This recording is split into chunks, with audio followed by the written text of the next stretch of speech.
Israel বিশ্বের অন্যতম চৌকস গোয়েন্দা শক্তির দেশ। তাদের সম্পর্কে শোনা যায় বহু কিংবদন্তি গল্প। সংস্থাটির গুপ্তচরদের দক্ষতা, ছদ্মবেশী পরিকল্পনা ও সফলতা নিয়ে বিশ্বজুড়ে আলোচনা চলে। তবে তাদের সব অভিযানেই কি সফল? মাঝে মাঝে ব্যর্থও হয়। তেমনি এক ব্যর্থ গুপ্তচর অভিযানের নাম অপারেশন সুজানা। 1954 সাল। মিশর তখন রাজনৈতিক উত্তেজনায় ভরপুর। গামাল আবদুল নাসেরের নেতৃত্বে মিশরের রাজা ফারুককে উৎখাত করে একটি নতুন সরকার ক্ষমতায় এসেছে। নাসেরের অন্যতম প্রধান লক্ষ্য ছিল সুয়েজ খালের সম্পূর্ণ নিয়ন্ত্রণ প্রতিষ্ঠা করা এবং ব্রিটিশ সামরিক বাহিনীকে মিশর থেকে সরিয়ে দেওয়া। নাসের সরকারের এই সিদ্ধান্ত ইসরায়েল নিজেদের জন্য একটি হুমকি হিসেবে দেখেছিল। তাই তারা মিশরে বিশৃঙ্খলা সৃষ্টির জন্য একটি গোপন পরিকল্পনা গ্রহণ করে। এই অভিযানের নাম দেওয়া হয় অপারেশন সুজানা।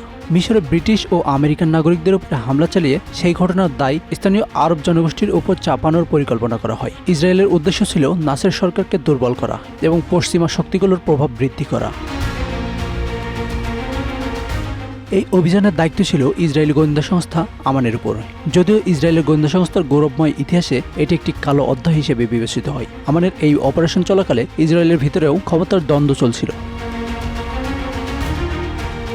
প্রধানমন্ত্রী মোশে সেরেট এবং প্রতিরক্ষামন্ত্রী পিনহাস লাভেনের মধ্যে সম্পর্ক তিক্ত হয়ে উঠেছিল। লাভন মোসাদের বদলে সামরিক গোয়েন্দা সংস্থা আমানকে বেশি গুরুত্ব দিচ্ছিলেন। মিশরে ইসরায়েলি এজেন্টরা ছদ্মবেশে হামলা চালার প্রস্তুতি নেয়। তারা স্থানীয় ইহুদিদের কাজে লাগিয়ে একটি নকল জঙ্গি গোষ্ঠী তৈরি করে। বোমা, অ্যাসিড ভর্তি নিরোধ এবং অন্যান্য অত্যাধুনিক অস্ত্র দিয়ে তাদেরকে সজ্জিত করা হয়। নাসেরের বিপ্লবী বার্ষিক উপলক্ষে কায়রো জুড়ে সিনেমা হল এবং রেল স্টেশনে বোমা রাখার সিদ্ধান্ত নেওয়া হয়, কিন্তু আগে থেকে বসানো বোমাগুলো স্যাঁতসেঁতে হয়ে যায়। ওই অভিযানে ছিলেন 19 বছর বয়সী তরুণ ফিলিপ নাথানসো।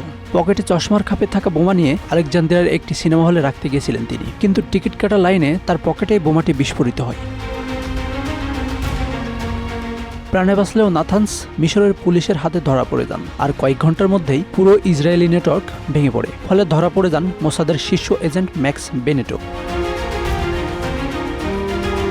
এই ব্যর্থতা ইসরায়েলের মধ্যে আন্তর্জাতিক মহলে একটি বড় লজ্জার কারণ হয়ে দাঁড়ায়। ইসরায়েল মিশর থেকে সরে যাওয়ার কথাও ভাবতে শুরু করে। অভিযানের পিছনে প্রতিরক্ষামন্ত্রী লেভেন ছিলেন বলেও জানা যায়, কিন্তু তিনি পরবর্তীকালে এর দায় আমানের উপর চাপিয়ে দেন। অবশেষে লেভনকে পদত্যাগ করতে হয়।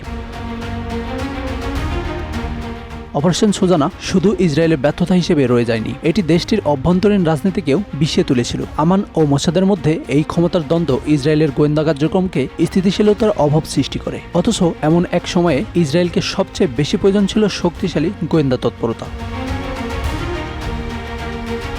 Ashanur Rahman, Bangla affairs, news desk.